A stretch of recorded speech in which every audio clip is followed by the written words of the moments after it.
Welcome to episode 91 of the Necronama.com.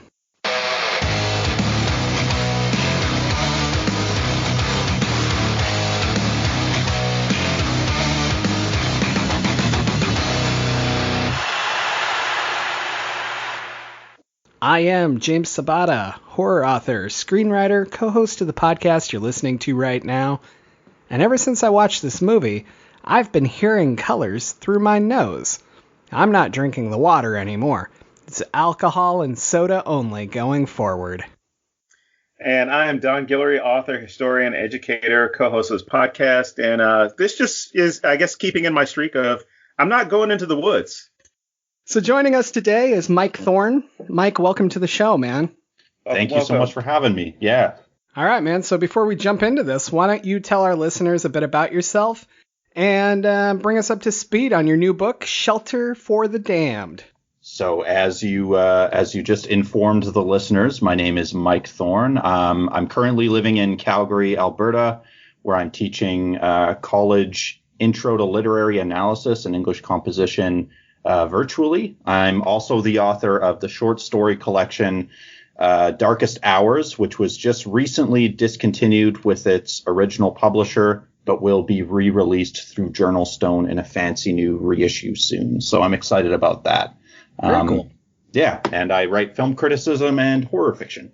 So Shelter for the Damned is my debut novel, coming out through Journal Stone on February 26th. It's my contribution to the tradition of suburban horror.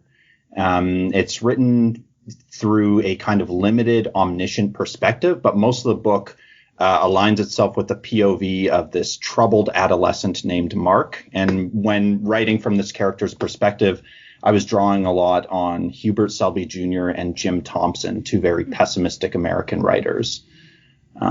So it's a supernatural horror novel with its roots in suburban environments. So your new book has an unnatural element and extreme pessimism going on. So I feel like I know the answer to this, man, but tell me why you picked Color Out of Space. I think I've been reflecting more on Lovecraft recently after I've started doing some of the press around Shelter for the Damned and thinking about how Lovecraft kind of bled into the novel in almost subliminal ways, much like the titular Color Out of Space kind of infected the novel and had strange, unpredictable effects on it.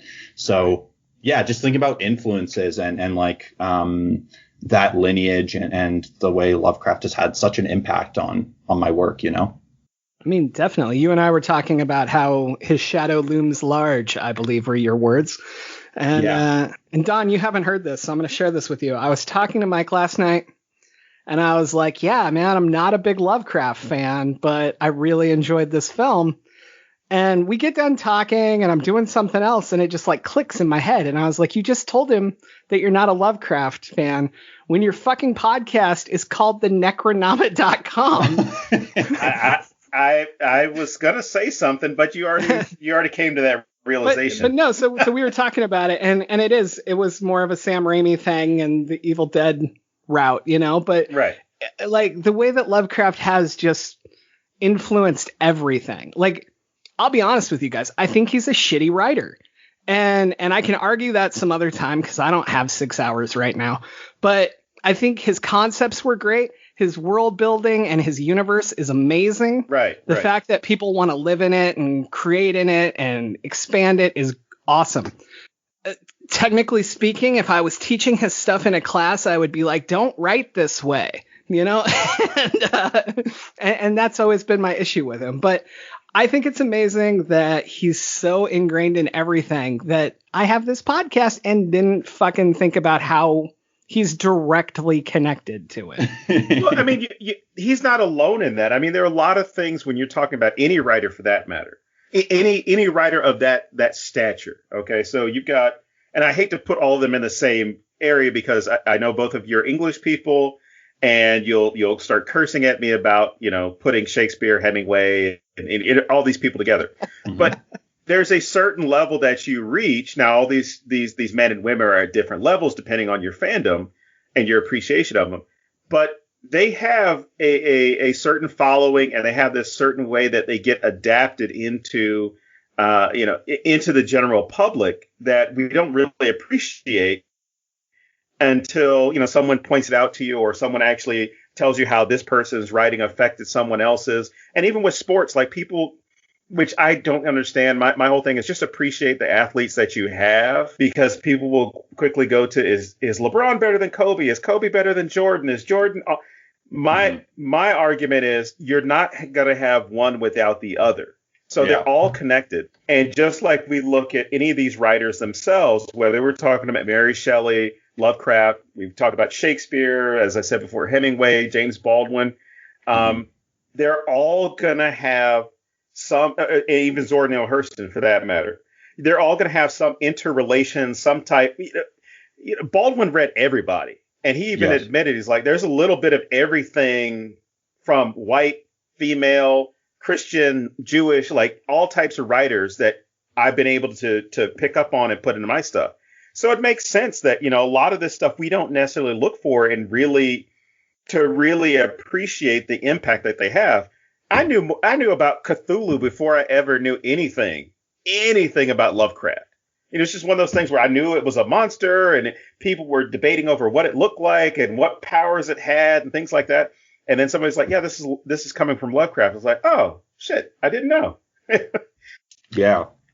Yeah, that idea of like a lineage is really interesting. And I think Lovecraft is fascinating to explore in that way, because there is no Lovecraft without Poe, for instance. And Poe is responding to the Gothic tradition. And then Lovecraft inhabits the Gothic tradition, but takes it in entirely new directions, especially with his like interest in cosmic horror and science fiction. Right. And then, Stephen King, another, I guess you could say he's like the contemporary equivalent in many ways to those two writers. He doesn't exist without Poe and Lovecraft, among many others like Richard Matheson and Robert Bloch and Ray Bradbury. Yeah, it's so interesting to think about that network of influences. And James Baldwin's a great example. I mean, he's like such a web of influences from all over the place. Everything from Henry James to, like everything. Well, even I would argue it expands further into other genres and just everything, right? Like I look at Tolkien, Lovecraft, J.K. Rowling, their world building, their universe, but more importantly, the way that they infiltrated all of society with their ideas. Yeah. And that comes through so much, in The Color of Space. It's kind of the same thing, right? Like it's like we're being exposed to that color and it's changing us. But I was having a conversation about Rowling one day, and it was a friend who had never read any of the Harry Potter books, never seen any of the movies, and started it. He started it after hating JK for her trans tweets, okay? Anti-trans tweets. Thank you. And but anyway, he was like, I don't get it. Like these books are okay, but they're not amazing. And I was like, I think it's very much about like it's this shared experience. It was these kids reading. This was like the first big thing they read, and they all read it together. Yeah. And you had people like me who were reading them, but I don't classify myself in that same thing because I wasn't the 12-year-olds reading it when it came out. That had to be fucking amazing, right? And to make a long story short, basically we were talking about how I don't remember the world pre-Harry Potter now. Like I can't imagine a world where Harry Potter didn't exist, even though I lived in it. And that's the level of infiltrating society's mind that I'm trying to talk about here with Lovecraft and these other people. And I find that absolutely amazing. And it was a concept I had never even thought of until a couple weeks ago. That's really fascinating. Yeah, I can't imagine a world without, like thinking within, my influences, I can't imagine a world without Stephen King or H.P. Lovecraft or Edgar Allan Poe, to name three examples, or without Frankenstein or, and Frankenstein is a fascinating example. I teach that book every semester, and students, even if they've never read it, they have all encountered this narrative almost through some kind of cultural osmosis or something. Like it's omnipresent, Mm-hmm. That's such an interesting idea. But yeah, so like with the others, they were all before my time. So like it's just always been that way, you know? But man, this really hit me. Like once I realized I couldn't figure out a world without Potter. But when you say without Frankenstein, holy shit. Yeah. Because that erases everybody after. Mm-hmm. I mean, that erases sci-fi in many ways. It erases horror in many ways, you know, like the world itself would be totally different. That's so crazy. Imagine having that kind of impact at the age of 18 or 19, you know, how old Mary Shelley was when she wrote that right? book. Just makes my head spin. Let's jump into the film, man. Like, where would you like to start? You're the guest. Tell us. You want to go chronologically? You want to hit something big? Like, start wherever you want. We'll follow.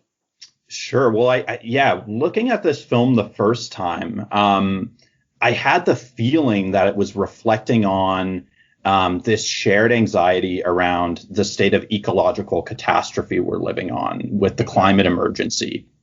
And it's not explicitly indicated anywhere in the film other than one moment near the end when Nicolas Cage's character is really kind of he's basically fallen over the precipice, and on the television you can hear like a climate change denier spouting his nonsense on the TV.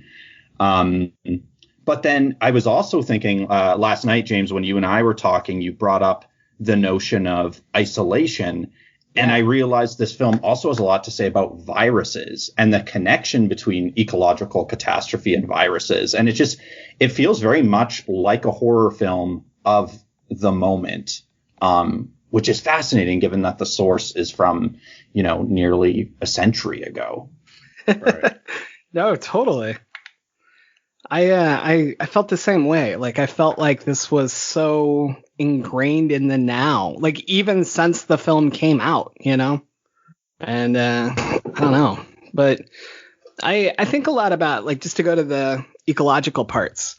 Like you have like Flint, Michigan, with everything they've been through, and even here in Arizona, we have a lot of places where we have shitty water. I want to say like Apache Junction right outside of Phoenix has some issues and different stuff like that. And the Navajo Nation has problems. Absolutely. Yeah. And so like Arizona, water's always a concern because people just keep moving to Phoenix, and it's a fucking desert. I don't know if anyone's aware of this, but water isn't our main resource, right? And so it's always been in my mind, like, what's going to happen to the water here, and like how long will it last, and how fast are we going through it? Then you add in the shit in this film, and I'm like, if there was any kind of natural disaster that hit the water on top of just how quickly we're using it, like, that really got my head spinning. I don't know. What do you guys think? Yeah, that's a really good point, to think about the way the film locates its horror in the water, and how, I mean, Lovecraft, I think, in terms of the source author of this film, he's a very pessimistic writer and often locates his narratives on some spectrum of hopelessness. And to think about something that could, induce a feeling of hopelessness in humans, it would be, that we can no longer drink our water. I know earlier, James, you were saying you would just live off alcohol and soda, but I regret to inform you these things have water in them too. I also don't drink alcohol, so it would really just be soda. But yes, definitely. Yeah, at least coffee, I'd be like boiling it and trying, but Yeah, coffee would be my go-to. That specimen has to get killed off somehow. Man, yeah, that's hilarious. I'm glad that the two of you brought up the whole idea of solitude or being alone, and you just see so much of that brought in, whether it's Ezra's character, who's like completely off. I love the fact that Tommy Chong is playing that character, by the way, but the fact that you have this character of Ezra who's going off and, living in the woods, off the grid, like he doesn't want anything to do with people. But then you have this family that decided to move to this farm, and the dad decides, I'm going to grow alpaca because that's the way of the future. You got milk and fur and all these things that are going on. Of course, the mother having to deal with her illness. You see how things change people, especially when you have no one else around you except for your family. And I think Nathan, Nicolas Cage's character, makes this comment and said, we're a family, we're always together. And it was just, I don't know. I had these moments where I was terrified at the fact, at the thought of being a teenager in this position of you've had to uproot your life to move out here with your family, right? And now you're just surrounded by your family, and you understand why the brother, Benny, I think, runs off to go hang out with Ezra to go smoke pot because he's like, I need to get away from these people. Well, he would just be the cool guy that too. Yeah, and it's just one of those things like I can't be, but then from a father's perspective, it's kind of like I'm doing this to take care of all of you, to keep you all safe and not have to deal with the city, get away from all this other stuff, and of course the mom is a cancer survivor, so she's trying to keep her business going. But you just see how that isolation, even if there hadn't been a meteorite landing or anything else, you could see how the isolation in the woods would have probably just torn this family apart, where they would have been at each other's throats or maybe the daughter would have run away or the son would have run away. That's an interesting point. Yeah. And it makes me think, when we talk about isolation in this film, about another movie that's very indebted to Lovecraft, John Carpenter's The Thing, and how that this supernatural or otherworldly interference works in tandem with that structure of isolation to really ramp up the horror and to bring out these kinds of dormant tensions that were always already there in a way. Well, and it's interesting how Cage moves his family out there so that they'd be isolated. And then the entire problem is that they're isolated. Mm-hmm. I thought that was really well done, but also just it's just so real. Like, you see that kind of stuff all the time. Like, you try to do the right thing for your kids, and that's the worst thing you can do. Right. Yeah. And again, I think that's where the pessimism of the film comes in. But I think the film is careful not to locate the horror only within this family, although I think that's there in really interesting ways. But there's a lot of key moments that gesture to social failings, like the Arkham charging ahead with the development of this dam, despite the warnings given by the hydrologist who's inspecting the area. He's doing a survey of the groundwater, and he's like, look, you don't want to be giving this water to people. And that's very, because this brings up another criticism of advancement and advancing infrastructure or improving the infrastructure. Because there have been numerous examples like that we would say. You look at the Keystone Pipeline. There were people that were saying, like, don't do this because it's going to be problematic for the water table. Mm-hmm. And then you see construction going through and to the court system and arguing why it is necessary. And then you also have lower level types of infrastructure where even in the Phoenix area, I remember this was a problem before I left, where some of the developers weren't paying attention to flood plans for any of the flash floods that could happen, and so they would build these subdivisions, and the construction did not accommodate or think about the way that the water would flow in a flash flood. So you had people's houses getting caved in flash floods, and then the people who bought the houses wouldn't find out until after the fact that these guys ignored what they were supposed to be doing when they built the house, and now you have an indoor swimming pool. When the meteorite lands and they all see this stuff out there, I just love how the mayor's just kind of like, well, should have sold me your house when you had the chance. Yeah. What a caring individual. I thought that was the funniest thing. Is not like, oh, if you're interested in selling the land here, I don't know what's going on with this. This will you don't want to live someplace where a meteorite landed. But she just kind of looks at it as like, yeah, I was prepared to offer you a good deal, but now you got a meteorite here, so screw you guys. Yeah, that mayor is quite the character. I like the line when she says, I don't care about some unidentified fucking contamination in the groundwater. The contracts have already been signed. Right. Yeah. That's almost too real for me. Yeah, it's creepy. Well, Jeez. and Mike, you mentioned the whole aspect of climate denial and aspects like that. You have that playing with her response. We're already making the deal. We've already got the construction companies lined up. You're understanding all the stuff that's going on in the background, or at least what's been taking place, and what role she might have had in it. Where it makes sense that the hydrologist Ward, when he lets them know what's going on, that they don't give a shit. It's kind of like, no, you're going to get in the way of jobs. You're going to get in the way of people being able to eat, and unfortunately, they think they're going to be able to drink, but you're going to be getting in the way of these people living their lives and doing something productive. How dare you tell us that there's a problem with the water? Yes. Yeah. And I think to me, that also speaks to the way the film engages with what I think is a very faulty philosophy that underpins a lot of these problems, the philosophy of human exceptionalism, that we are Right. somehow at the top of a hierarchy.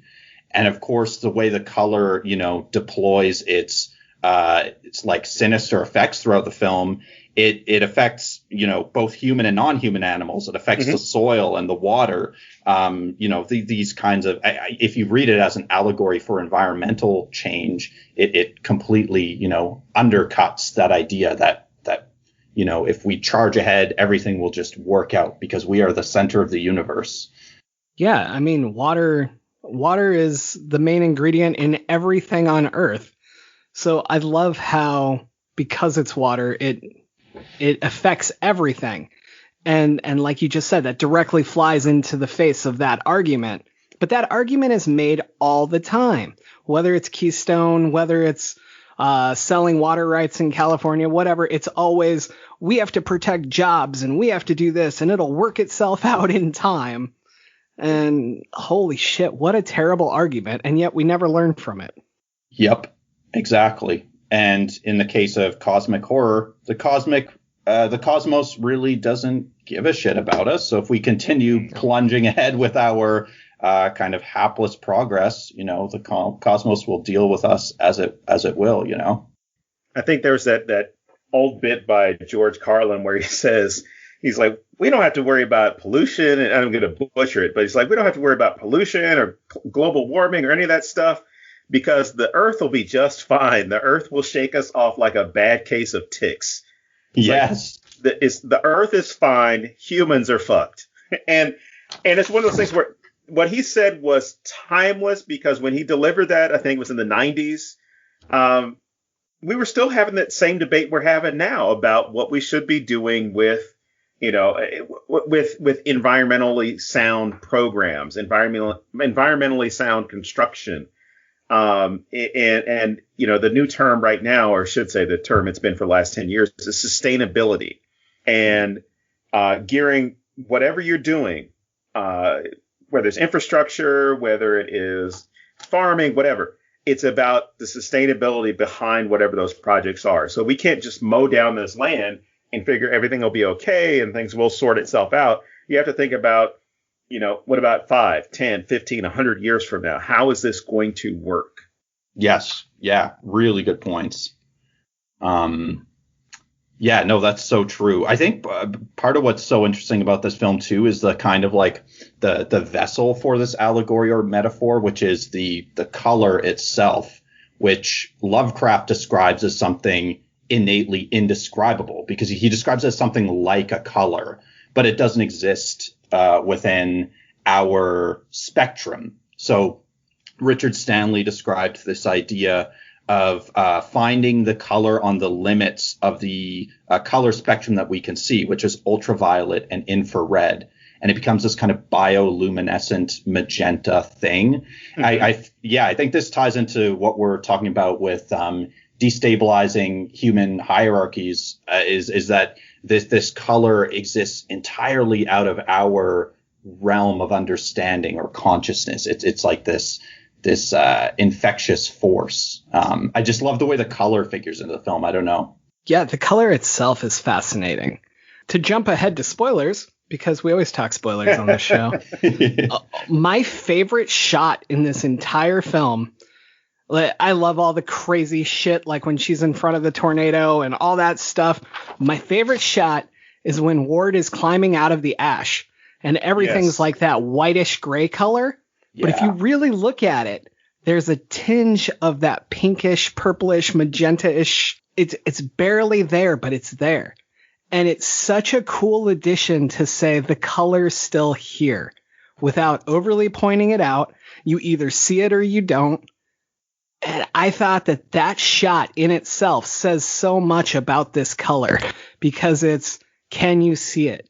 Do you see that it's there? Do you feel it? You know, like, I don't know. There's so much there for me. Well, the and problem I'm doesn't doing a go shitty away. job putting it into words. No, you did just fine because that, again, it's such a dramatic change from what you see with Lavinia, you know, before she dematerializes or whatever is going on, right? And then when Ward is, as you point out, rises from the ashes, there you think of this absence of color, but by having that little glimpse and a little glimmer that it's still there, you have to understand these problems don't go away. You know, it doesn't go away. You know, whether you brought up Flint, whether we're talking about, you know, the former governor now being indicted and other people being indicted around that, there's still people living with that fucking water or no water at all. And they have to have the bottled water brought in. That problem is still there. Yeah. And therein comes I think the really vital pessimism of this movie. And I think part of what makes it work so well, much like some of John Carpenter's best films like The Thing or Prince of Darkness or In the Mouth of Madness, is its commitment to pessimism. You know, Yes. It doesn't give us a kind of, you know, shoehorned happy ending, which would be so inappropriate. The whole thing where Ward comes into the house and Cage is sitting in the chair and he says his family's right there. Right. And they're clearly not, but I believe that goes back to this whole time shifting that's happening constantly. Right. And I believe that he sees them there and he's interacting with them there because time flows differently for all of them, right? And even though Ward's not experiencing it, Cage's character is. So then you flash forward to Cage is dead and Lavina's holding him and she says she can't leave because she lives here, right? Mm-hmm. That takes me back to at the beginning when Cage says we're a family, we're always together. And my one little tiny piece of hope is that time flows fucking weird here and maybe they're together forever. But the thing is, James, in there forever, I don't think it's a place we want to be. if I know anything about Lovecraft's mythology of other dimensions. What if they're just sitting on the couch watching TV forever? What? That might be all right. After seeing the mom, I don't know. After seeing the mom and little Jack like melded together. No, but he said I'm that's good. not his family, and he shoots them, so they can't look like that in his reality. Oh, well, I guess in that sense, you do have. You would have to deal with whatever everyone deems their reality to be. I do that daily. Huh. Yeah. Oh, that's something we could talk about too. This idea of people living in different realities within the context of both the pandemic and the climate emergency, that we're now in a world where people actually live according to different realities. Like there are a lot of people out there who don't believe the coronavirus exists or that climate change exists. Like that's scary to think about too if we're thinking about human weaknesses. I mean, honestly, for me, it comes down to I think I spent too many years working in psych institutions, but there hits a point where I just feel bad for people. And I'm like, are you okay? Is there something we could be doing to help you? Because you clearly need help. Mm-hmm. And I'm not even saying that insultingly. Like, I literally am at the point where if this is your reality, we should be doing something about it. Mm-hmm. And I don't know where that line is. So even that's confusing. Definitely. But I feel like we're all living in our own reality at this point. Oh, just certainly. not on the same level. Yes. And time is different for all of us. So, God, tell me about it. This kind of leads in tangentially for me to thinking about the way the color affects the different characters in the film, how it has different sensory effects on the various characters, like how it affects Lavinia versus the mother whose name I'm forgetting when she chops off her fingers, how Jack is Teresa. Thank you. Yeah. And Jack is kind of seeing these quote unquote friends in the well. And Ezra describes the colors effects as kind of throwing reality into a state of disarray. I especially love the way the film deals with like the olfactory effects, the sense of smell, and how the Cage character describes it as having exactly the same smell as the cancer ward where my father was. Disinfectant, the cancer smell, rotting milk. That's really interesting to me because I don't often see horror films deal so expressly with the sense of smell. That's really unusual to me. Well, that and also demonstrating that, at least when the sheriff comes, and I think the mayor as well, he's like, that was my front yard. He's got this meteorite there, still smoke, or at least still hot. And he starts apologizing for the smell. And I just took that as weird. At first I was like, that's a weird line to throw in, but then as the film progresses, you understand why. And it's because that family is all connected to this thing. But as he apologized for it, he's like, oh, I'm sorry for the smell. And the sheriff's like, I don't smell anything. Now, of course, being in the world of coronavirus, now that has a different meaning when somebody doesn't smell something. So I immediately thought like, oh, fuck, this guy's got corona. At that moment, you start questioning like, oh, well, are they seeing this? Is it reality? Is this really going on? Even when the news crew shows up, they kind of berate him and make him look like a clown because, they're like, well, where is it? It's like, it was right here. So it just happened to disappear right before a camera crew showed up. Do you like to drink, sir? Do you drink? Well, I have a scotch every now and then. And it's from Texas and he just starts, and then the way they make him look like a buffoon when he's confused as anybody would be of having seen something like this. And then all of a sudden it's gone. Like, I can't be crazy. This has to be real. I had to have seen this thing. Yeah. Yeah. That's a really, really, fascinating, I guess, like idea to pursue in the film is this idea of quote unquote madness versus sanity. We were talking earlier about the Ezra character played brilliantly by Tommy Chong. And, I guess stereotypically we might diagnose him or prescribe him as, in normative terms, people might say, oh, he seems crazy. But actually, it seems like he maybe, knew more about what was coming than anyone else, which is interesting, too.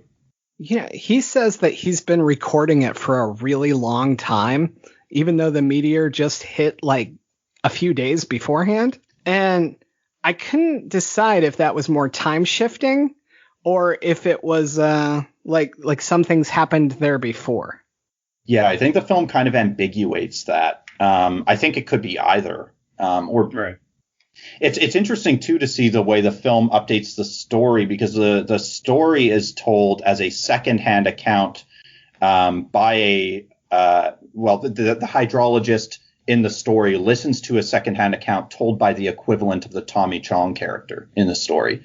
So he's like relating this story. Here's something that happened once in this place, whereas the film gives you a sense of immediacy and like it's happening right now, which I think is a good choice.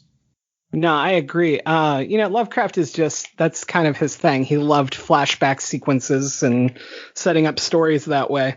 Not everything, but a lot of things are told by somebody. Mm-hmm. And the thing I like about that is it really adds that unreliableness to it on top of everything else. Because that person may be telling the truth. They may be telling their part of the truth, whatever. And I don't think that would work with this. And I say that as somebody who also just rewatched In the Mouth of Madness, where everything is told that way, right? And even though it's somebody that goes through it, and we're covering this in 2 weeks, so I'm not going to get too into it right now, but that story structure works, but like being able to contrast them, I watched them in the same day, being able to contrast them together that way, I mean, color, I just don't feel like it would work as well. I think it would really pull us out of it. Yeah, no, that's an interesting point. With that in mind, what did you two think of the bookends of the film, which are the two moments where the film very directly quotes from the source? So you have that voiceover by Ward Phillips. I think he's being named after Howard Phillips Lovecraft. I think that's a little hat tip. But yeah, there's that voiceover in the beginning. There are valleys of deep woods that no axes have ever cut. That's directly from the source. And that the intro of the film seems to kind of throw you out of space and time. This could be 1,000 years ago. It could be in the future. I'm wondering what you two might think about like the function of those bookends. I hadn't really thought about it that way. I was thinking the same thing. What really got me was, I mean, at least from the opening to the closing, the idea that, yeah, like you said, you don't know where this is going, because I didn't look up any spoilers, unlike James. I don't look up the spoilers, so I just knew the general synopsis. You know, a meteorite crashes and this family has to deal with it. So I didn't deal with, you know, who they were, what time period, anything like that. But I thought it was very interesting the way it was phrased, or at least the way things were phrased, talking about, you know, this pure, untouched land, right? Mm-hmm. And talking about kind of the, you know, this a lot of the mythology that we built into environmentalism, and even the history of America, and talking about, you know, these sacred places that we shouldn't go, we shouldn't touch, no man has ever entered, and things like that. And then realizing when you go through history, like, no, the people that time period who were landing were just screwing everything up, touching everything that they could, trying to, you know, scramble for any piece of land that they could. So I'm immediately thrown off. I'm like, well, where the hell is this, to where nothing has been touched, no one's gone, right? To where a complete forest has never, no part of the forest has been touched by people. But it made me think about the purity of land itself. You know, what would things look like without people? What would it look like without humanity, or quote unquote civilization? When Ward has that moment, I can't remember if it was when he was in the ashes or when he was on top of the dam, but it just talks about like, I hope that this, you know, that this piece of land is in the deepest part of the dam, or has so much water that's on top of it. And no matter how much water, I'm not going to drink any of it. I can't put as much separation as I would like to between myself and this place. Like, nothing is going to be enough. Yeah, no, those are all really interesting thoughts. I was also just thinking, too, when you're talking about this idea of untouched land, which is largely a kind of mythologized or sentimentalized idea in many ways. The way, again, the film, it almost seems prophetic in a weird way, thinking through how our ecological impact is causing a surge in pandemics or epidemics, and how deforestation, which is, you know, a contributor of a lot of ecological catastrophe, is one of the largest causes of animal habitat loss. Right. And as this loss of habitat happens, animals are forced to migrate closer to humans, and this is when we tend to have things like coronaviruses breaking loose in human populations. So thinking through like the color as a kind of virus, I hadn't fully thought this through, but the film seems to work on that register too. Yeah, I'd agree with that completely. Going back to what you said about the beginning and the end, and it could be any time. There's something, I mean, it's obvious, but for me, the big kicker was when Lavina's doing the ritual. Mm-hmm. That in itself, in that shot, could be anytime ever. You know, like, I'm just like, I don't know. And then he shows up, and that's what ties it to now. And I think that if you had just completely started there, that would be a really interesting way to kind of foreshadow all the time shifting coming. Okay. I don't know. But I mean, it was just the way it was shot. There was something about it to me that just felt timeless on her part before she starts talking to him. Yeah, I was going to say, before Ward shows up. Yeah, no, but I'm saying then he ties it to a time. Right, like, right. That I thought that was interesting, because that kind of forces a time shift. And I'm very obsessed with the time shifts in this, because it goes back to what we were talking about with like how Cage smells the color all the time. Mm-hmm. Every one of them is affected in a different way. And I liked that, you know, like Jack's outside, like staring at the well all the time, and Mom is chopping off her fucking fingers, and dad smelling things. Lavina literally just stands at the sink. And if you watch the clock, there's a 6.5 hour shift. She doesn't move. Yeah. She's just there. But it's instantaneous as well. So then it's like, was she standing there for 6.5 hours, or did she shift, or what? And that's what led into this obsession I have with how time works in this. And so then there's part of me that's like, Ward wouldn't even necessarily, if there hadn't been the mayor, right? Like the mayor brings us back. But like without the mayor, if it had just been Ward, he could have been out of time from the others, you know? And that's where I was originally kind of hoping it was going. And I thought that was a cool concept, but didn't happen. But I wanted to know, I know you just reread the story. Is that kind of stuff in there? Is there like time shifting stuff, or is that more from the film, or? Yeah, the effects of the color are more ambiguated or abstracted in the story. You do get this idea of material objects and people kind of breaking down and disintegrating into this kind of grayish matter, and how the color corrodes different substances, but it doesn't go into nearly as much detail. I think Richard Stanley, who's, you know, a Lovecraft scholar in many ways, the director and co-writer, I think he's pulling from a lot of different Lovecraft sources and trying to bridge the mythos of several different texts here in I think a really cool way. Even Lavina's name comes from another text. Yes. And supposedly that's the next film he's doing. So I'm very interested to see if that ties in the way I'm hoping that it does. Oh, I love. So, yeah. I don't want to give too much away. You either understand that or you don't. So yeah, if I can say just a little bit more about that, Stanley has said he's going to do a trilogy of Lovecraft films. I hope this happens. I mean, it seems like the pandemic has thrown, like everything else, the film industry out of whack, but I'd love to see him tackle Dunwich. You know, that would be so cool. Yeah, I mean, that should be great. A quick little side note that I just remembered after listening to so many interviews with Richard Stanley is that his original choice for the Tommy Chong character was Iggy Pop, actually.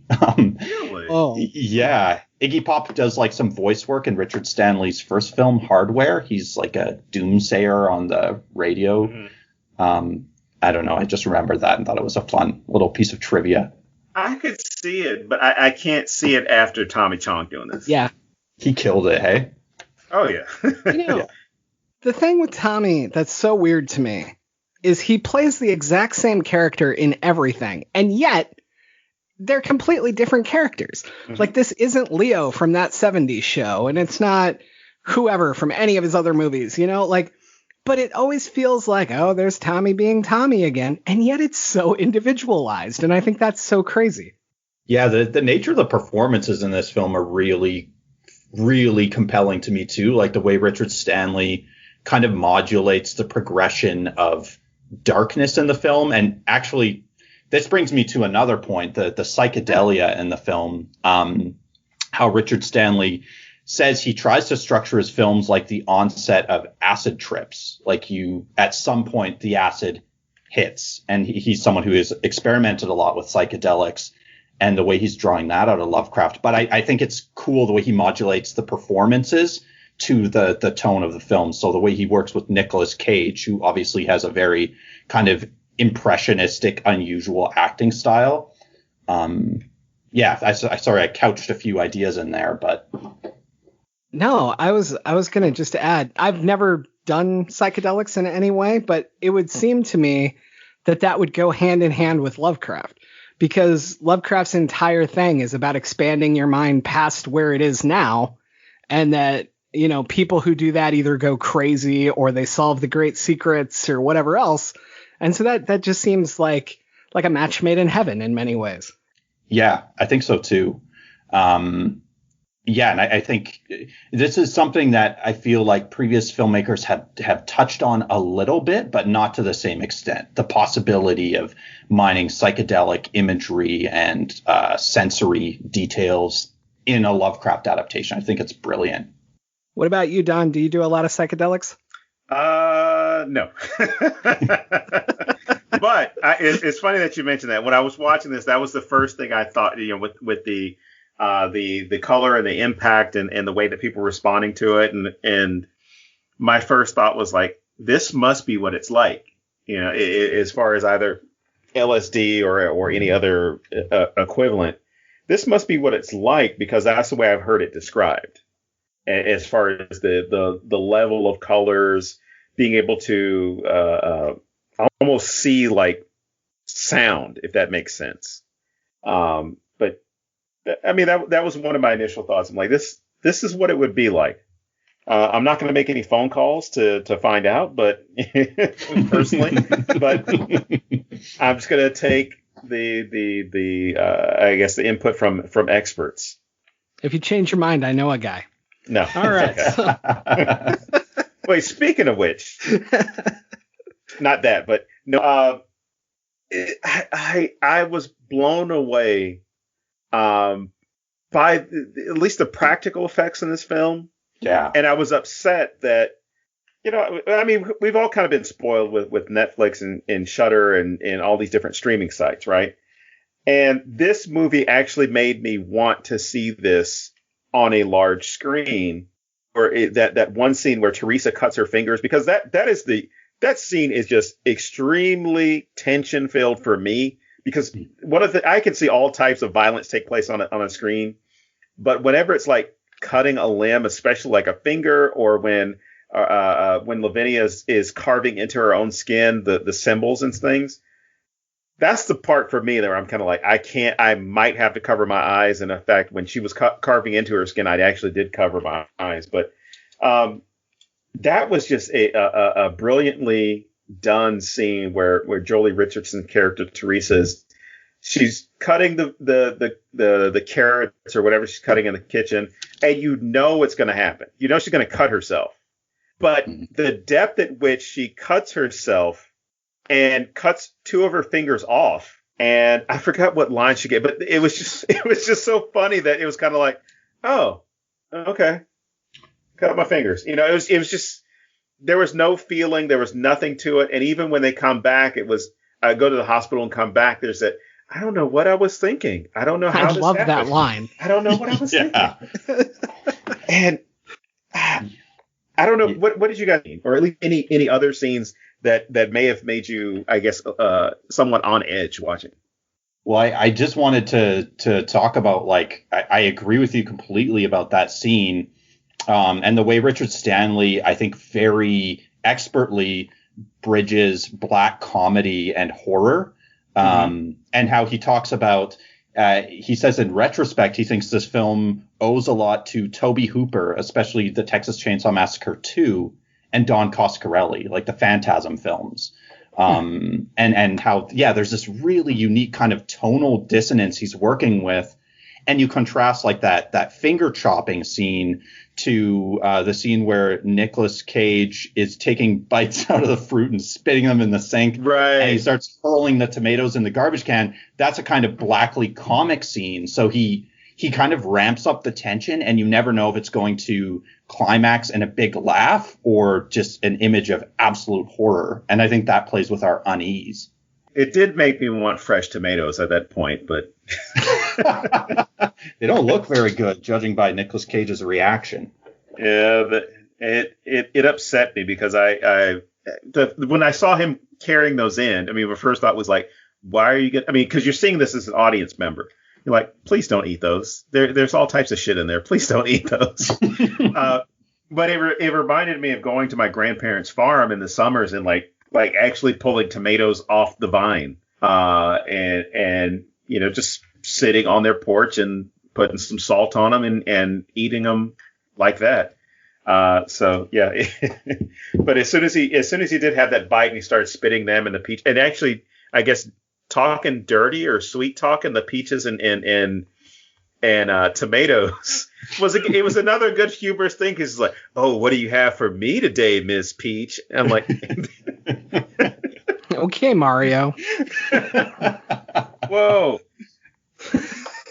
Look, we're not going to talk about the G-Spot cat until, which I have to put it this way. The name of the cat in this film is a whole lot better than Lovecraft's actually the name of his actual cat. Yeah, I think that's a definite indirect reference that Richard Stanley is making. He's saying, like, look, we all know that awful cat name from Lovecraft's fiction. Let's come up with something a little less horrendous, but still a little bit shocking. So the first time Don found out what Lovecraft's cat's name was, we were at a panel at Phoenix Fan Fusion, and somebody mentioned it. And he looks at me and he's like, "What's his cat's name?" And I was like, "No, not right now."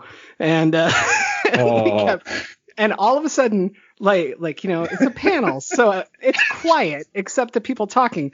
And all of a sudden, I just hear, "Oh no!" He looked. No, that wasn't me. That was somebody else. My reaction was like, "Oh shit! What?" Oh, that's right. It was the people right behind us because I looked it up too. We ruined everybody's day that day. Anyway. God damn it, Lovecraft. Okay, wait. Before we move on to, I do like the other bits of humor that are thrown in, where, the cat is gone, right? And I think Ward goes back to the house, or I think Ward goes back to Ezra's spot to go check on him, and he's like. He says something like, "Oh, where's your cat?" And he's like, "I can't find G-Spot," or something like that. And I just started laughing because that is just a great joke because of human sexuality and the history that goes on there. And it was just a funny thing where if I was on set, I would have not been able to stop from laughing. There's no way you could tell me, "Oh, where's G-Spot? Can't find him." I'm like, take 500. It's a great line. Yeah. You gotta also admire the joy that what's his name? Elliot Knight? Is that the guy that plays Ward? Yes. That he's not a white guy and he's the one that survives. Like somewhere that had to piss off Lovecraft, right? Yeah, well, and he's named Ward Phillips. Right, exactly. And I'm glad you brought that up because I thought that was a cool touch, whether it was intentional or not, right? You have a black male lead, or at least a black male character who carries the story at the beginning and ends the story at the end, but he survives all of this I don't even know what to call it, because you wouldn't even call it anarchy, but he survives all of this trauma that's taking place and all this violence that's taking place. And just given, Lovecraft's history and the essays that he wrote with respect to race, and his, I think, what was one of the essays? The creation of the N-word. I mean, not the creation of the N-word, but the creation of, which it just is just vicious. But yeah, I do like that touch, whether it was intentional or not, to have that. Well, and the thing is, I was half kidding, but I'm also serious that it's interesting, right? Mm-hmm. But what I really like about it is that if it was a statement, it's not shoved down our throats. Right. If it wasn't a statement, it doesn't matter. It totally works. He was presented in such a great way the entire time, and I feel like sometimes if you were trying to make that statement, people like me go too far. Like I would point it out, I'd be like, hee, the black guy made it, and that's not good either. It's just not. And so I just really appreciate that we'll never know if that was a statement or not. Well, it's just like Dwayne Jones and Night of the Living Dead, where it wasn't intentional, but it had a different feeling because it was 1968. And when the film, I guess, got released, it was after Dr. King's assassination. So you definitely get a different reaction from the audiences, even when it wasn't intentional. And even his creation, or at least the creation of that character and the shaping of that character by Dwayne Jones wasn't to kind of, as you stated, to push it down your throat, to where you sit there and like, hey, here's diversity, here's inclusion, you have to take it. It was, here's this person, and your views may or may not change based off of this person being in here, but we're not going to force your hand with that. No, Night of the Living Dead is a great example of that sort of praxis in terms of allowing the material to kind of breathe and speak for itself on those like social political registers. I think I mean, I know Stanley is certainly aware of those deep problems with Lovecraft, especially Lovecraft's, monstrous racism, which is there, and we can't escape it, and we shouldn't try to escape it. I mean, it's there in his work as well. I mean, I don't think Lovecraft is a great writer in spite of his racism. I think he's a great writer and a racist, like the racism is there in the fiction in ways that are really complicated and troubling. But I think it's cool that there are people taking this really important mythology and content and finding ways to update it and bring it into the 21st century without doing that kind of pandering thing, which isn't productive or progressive to me, just like, yeah, this guy, but having this actor in the role is fantastic. I think he's great. He's so good. And it's a really well written character. I like how he legitimately wants everyone to be safe, right? Like, mm-hmm. and I feel like he's the only person who's always looking out for everyone. That's something I wanted to talk about as well, because we do have that in society. We have the people who are worried about everyone, and we have the people who are overly worried about myself and no one else. Right. And I feel like we all want to believe that we're in between those two, but I feel like there's way more of us on the myself spectrum. Mm-hmm. And I don't know, I see it in some movies, but it really stuck out to me in this one. Like, Cage cares about others, but he cares about his family. Like, that's as far as it goes, and most of the family, I don't feel like we get enough of a read on to really know how they would feel outside of that. I think Lavina might go a little further. I feel like, I don't know if it was said, but I feel like her ritual at the beginning was about her mom and trying to heal that. Was that actually said in the film, or did I infer that? Okay. No, that's what it was about. Okay. So in that regard, I feel like that's family as well. But again, it's immediately, you can't be on this land. You're not one of us, and you're infiltrating my ritual. You're doing this. And Ward is just so obsessed with, I just want you guys not to drink the water, and I want everyone to be safe, and I want this. And I don't feel like it was written this way on purpose, but I feel like it's so reminiscent of like, hey guys, just wear a mask, or hey guys, I just want all of us to live and not get coronavirus and die, or the Black Plague, or any other time of any time, but like, it's just so, what I'm trying to say is it doesn't feel forced though. Like, it just feels like that's who he is. Mm-hmm. And that's also expert writing. And I think that really brings it back at the end, because that's his hopelessness. He wanted everyone to just be safe and not do this thing. And when he's standing on the dam at the end, his hopelessness is knowing there's a really good shot we're all fucked anyway, and there's nothing we can do about it. Right. And I know this was a long way to say all this, but I just feel like everybody got their horror, right? Like you lose some family, or you lose this, or you lose your mom, or whatever else. And then him, literally, he's losing everything. He has to stand there and watch the world be destroyed, even though he survived the first chaos. Interesting. Yeah. Yeah. I mean, he's like a very vital character in terms of observing the horror without, I guess, experiencing it to the same extent that the members of the family are. Like, they're entrenched in it. Their states of consciousness are being altered, whereas Ward is kind of a conduit for the audience. He enters this space and observes what's happening. And I also think, a kind of playful shout out that he might be like members of the audience is Richard Stanley has him reading The Willows by Algernon Blackwood at some point, which is another like canonical weird fiction novella. So I think he's kind of like supposed to be our conduit as audience members in some sense. Right. I totally didn't catch that. That's great.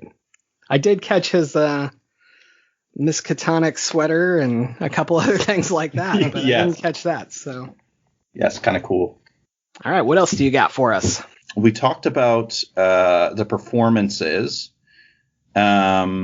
I guess, I mean, I building off of Don's thoughts about the practical effects, I agree too. The way this film, I think, again, builds on the tradition of a filmmaker like John Carpenter or Tobe Hooper, Romero. We were talking about earlier, that kind of generation of titans. It feels to me more like a film of that era than a lot of the more contemporary stuff coming out, and not just because of the practical effects, but because of its commitment to the genre and its knowledge of the genre.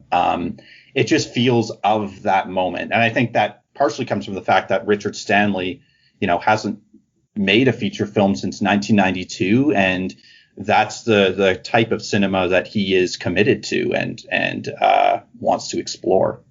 Yeah, I think that'll roll really well into future films if we get them.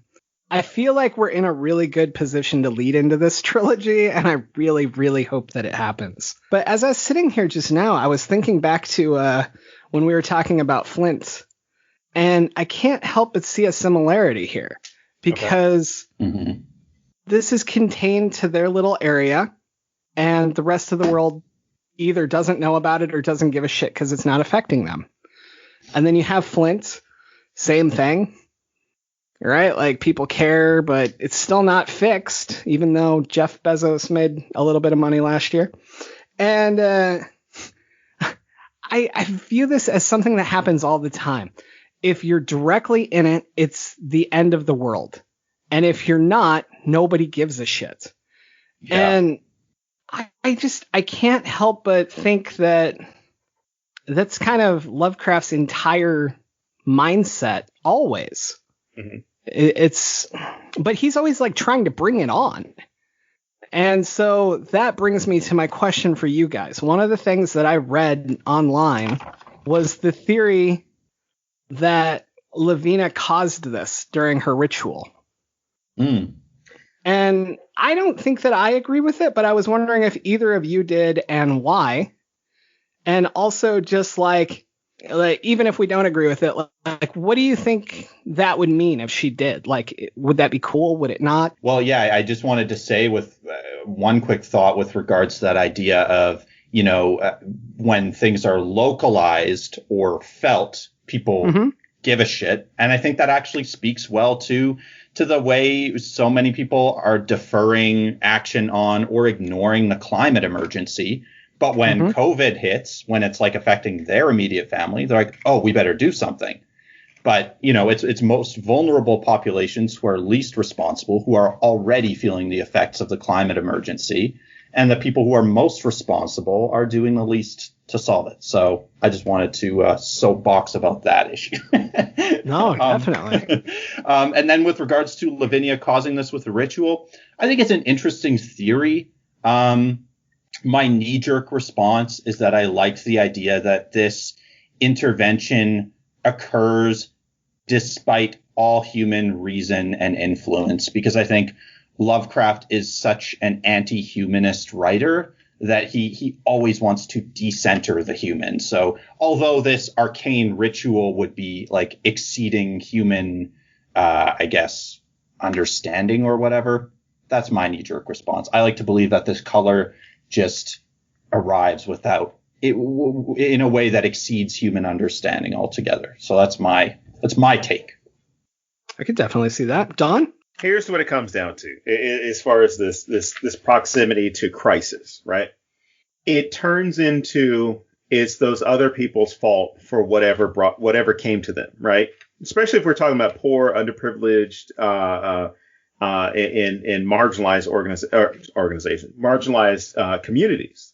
So with Flint, it's a bunch of poor people, and they're people of color. But I mean, there's a significant white population there too. So, but this is getting into class issues. So it's poor people that are there, right? Yeah.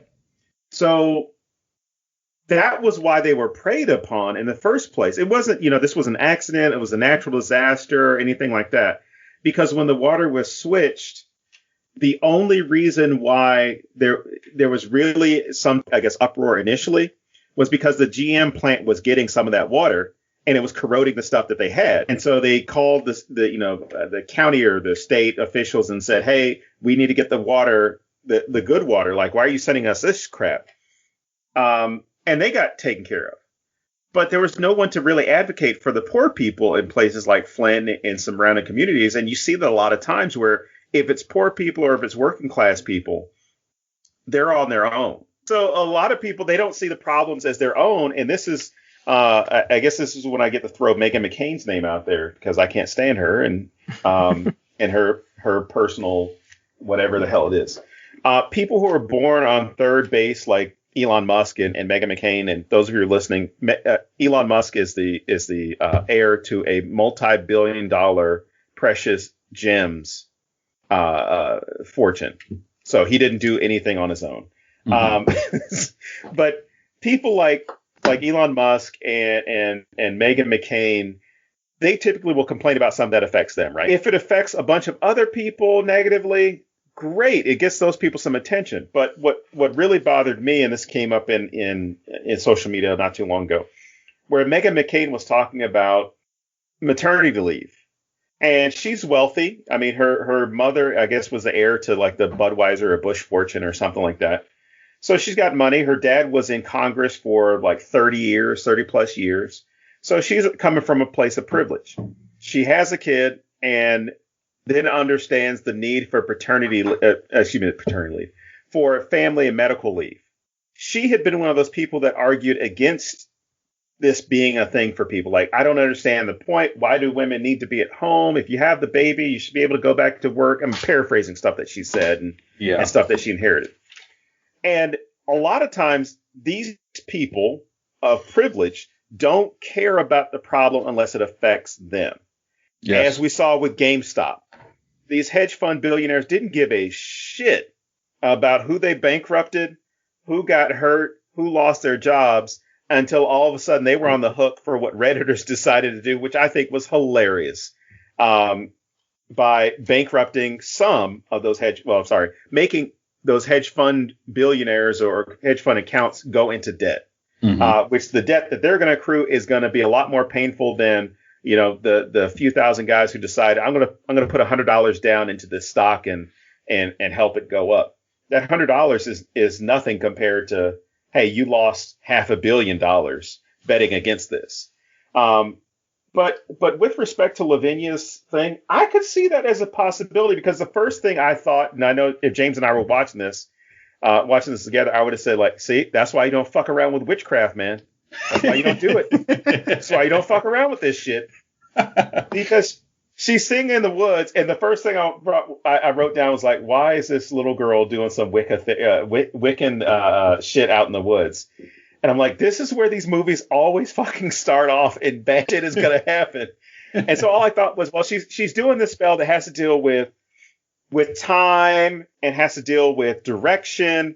So I'm thinking like she probably just fucking set some coordinates out into the cosmos and now screwed everybody over. Ward's job was just go check the water. And none of that stuff seemed to have been there before. It could have been there, but it wasn't clear. And it really wasn't clear until after he had done the experiments after the meteorite had landed. I like to blame Lavinia because when she does ascend, it doesn't seem as though she's negatively affected in the same way that her father is, or the way that Teresa, her mother, or even Jack, you know, how they become melded together. Maybe she's made a greater sacrifice that we're unaware of at this point. I don't know, man. Because even then she does that blood ceremony, because I wrote that down too. I was like, why the fuck are you doing a blood ceremony? She does the blood ceremony where she carves all this shit into her body. So even if she is making a sacrifice of herself, she's still controlling the outcome. I mean, that's my opinion. And because she put all the symbols on her skin, I mean, on her hands and her arms, on her face. So maybe it was some connection she had made with whatever the being was or whatever the other, you know, world was, and understood that she could go there. Mike, just so you know, I tapped out as soon as you said that Lovecraft has no faith in humanity and wouldn't have let them do it. I was like, yeah, you win. I was wrong. But that's Lovecraft, though. I mean, the directors and writers of this would have their own freedom. I'm saying she had something to do with it. But I mean, you know, that could align with Lovecraft's pessimism too, because he could I mean, and did write characters who fucked around with forces beyond their comprehension, and then they took the consequences. So that could align with Lovecraft's pessimism still. So I probably need to parse it out some more. It's an interesting idea. All right, I have a question that's way off topic. There was one part in this that really like struck a creepy note with me, and not like a scary horror vibe. It was just like what the fuck, you creep, you know? And it's the fact that Cage's wife just had a mastectomy, and all he cares about is pulling on alpaca boobs. And I wrote down something really references. Fucking weird about that. I wrote down breast references because I said many breast references. The cancer mastectomy, the alpacas, and then of course Tommy Chong's character Ezra talks about the water coming straight from the mother's tit. Yep. I don't know. That was such a creepy thing to me. I was like, what a strange thing to be obsessed with right now in your life. I don't know. But then also something to tell a complete stranger. And I mean, he seems like a weird guy anyway, but he seems like a goofy dad, not a weird dad, you know? Mm-hmm. So when Ward shows up, it's kind of like, hey, you know, alpacas are the thing of the future. We're going to have alpaca. Everybody will have alpaca burgers. And, you know, he's got like, what, 8 of them? So I'm just thinking, like, how many burgers are you going to make with this small band of alpacas that you have? He's got a food truck that's only open for one day. I love how he tries to convince Ward to drink the milk, too. That's such a strange little moment. When even like his little, your loss. Yeah, Cage is so good in this. Everything about that seems weird to me. Oh, yeah, it's a very strange scene. Yeah, apparently part of his process now is, and maybe it always, I mean, Cage has always been a weird actor. I think a lot of people tend to forget that when they talk about recent Cage films. He has always been fucking weird. Like, you go back to Vampire's Kiss or Peggy Sue Got Married. Yeah, he's always been a weirdo. But I apparently part of his process now is when he's given a script, he combs through and finds moments where he can ramp it up to 10, is what Richard said. So he immediately circled the tomato scene as one opportunity. I could see that. I figured that had to have been it. Yeah. But I do think his performance in Color Out of Space is well modulated to the way the film builds, you know? And it seems like some of his outbursts, he takes on, like, I almost thought of it as the color voice. His voice kind of shifts when he starts snapping. Yes. Wasn't that interesting? I noticed he was like going in and out of character, or was he being, or this one was one of the effects of it, because he has a very weird voice or weird tone to his voice several times. And then, it changes almost to where it's somebody who's trying to have a British accent, but has it, you know, but like a very muted one. It was like weird. Like I'm trying to do that Madonna fake British accent or Tina Turner fake accent type thing, but I'm a little bit muted with it. He's like, the fucking car is not happening. Like these weird. It's very, totally. That the Vampire's Kiss thing came to mind during those moments too. Well, that's exactly what I thought of. I was like, is he doing that voice or like an impression of that voice? Because it was very similar. But I do agree, like you said, it kind of shifts throughout the film. And I don't know. I thought that was an interesting way to get the madness across as well. Like, it's changing him somehow inside, even if he doesn't notice, you know? Yeah. But like, I think it's one of the things that really tips off Benny and Lavina that something's wrong, because he does have these wild ass mood swings all of a sudden when he doesn't seem like he was probably that way beforehand. And I don't know. It was interesting to me because if it wasn't Cage, I don't think it would feel as normal. Okay. And like let's say it was anybody else, right? I don't even know. We'll just say anybody else. Anyone else, I think it stands out more. And with this, because it's Cage, you almost kind of let it ride for a while before you really start paying attention to how weird it is, because you're just used to Cage doing this. That's a really good point. Yeah, I remember listening to a podcast conversation. I think it was on The Movies That Made Me, the podcast that Joe Dante. Yeah, and I remember someone suggesting that Cage is something like, I mean, he's not exactly like this, but he's the closest we have to a contemporary equivalent of like Vincent Price, where you temper your expectations to the persona of Vincent Price, or roles were crafted for Vincent Price. And I think Nicolas Cage has a similar kind of presence in that way. And that's a really good point, that we kind of temper our expectations to the character based on the fact that Cage is playing him. Yeah, I didn't know if others did it. It was just what I do, and that's what I noticed. I was like, wait, would I have been okay with all this if it was somebody else? But yeah, I don't know. Maybe Jack Nicholson? Maybe. I don't know. It's like a Robin Williams thing, like you're like, yeah, that's Robin. And that's how I felt. And then after a while, like maybe, I don't know, the next day after I watched it, I was kind of like, it really started to stick out to me how it plays into how he's losing his fucking mind.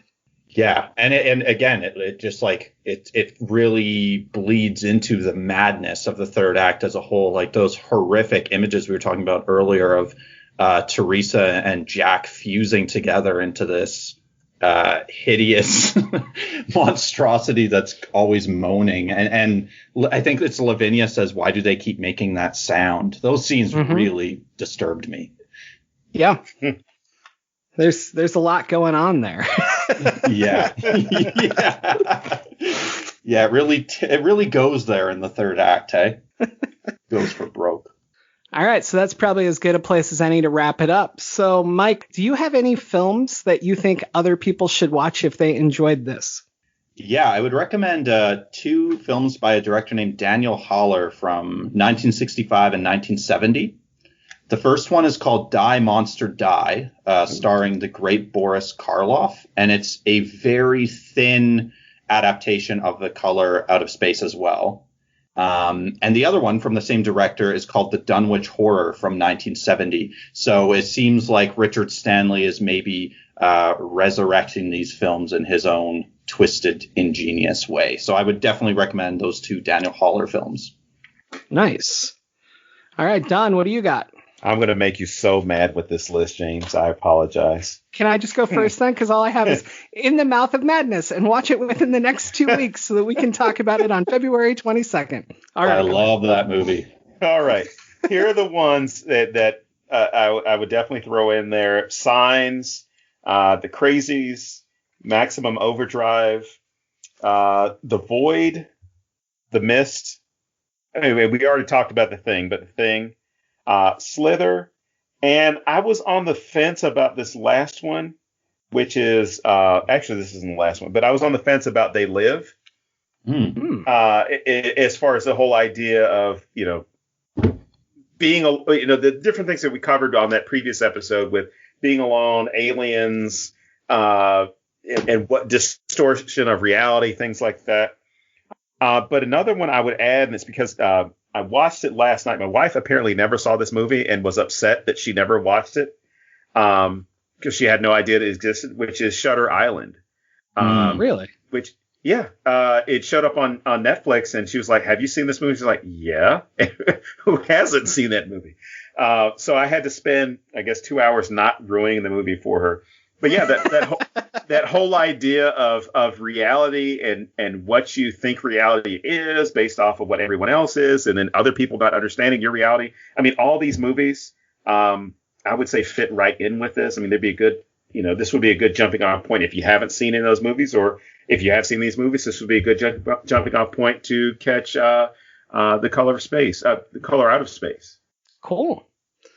All right, so let's bring it back to our guest. Mike, why don't you tell everybody where they can pre-order the book and where they can find you on social media?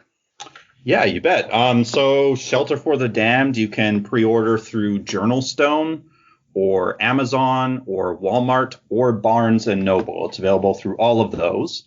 My website is MikeThornWrites.com. And I'm on Twitter and Instagram under the handle Mike Thorn Writes for both of those. Very cool. All right. Well, thank you for being here today, man. Yes, thank you. Like I said, I probably wouldn't have watched this without you. And anybody who follows me on Twitter or Facebook knows that I haven't shut up about this film since I watched it. So I definitely really loved it, and I appreciate that. So, yeah. Well, thank you both for having me. It was such a pleasure chatting with you guys. Yeah. Absolutely. Definitely. Thank you. All right. So that wraps it up for this week. As always, I am James Sabata. And I am Don Guillory. And we will see you next week here at thenecronama.com.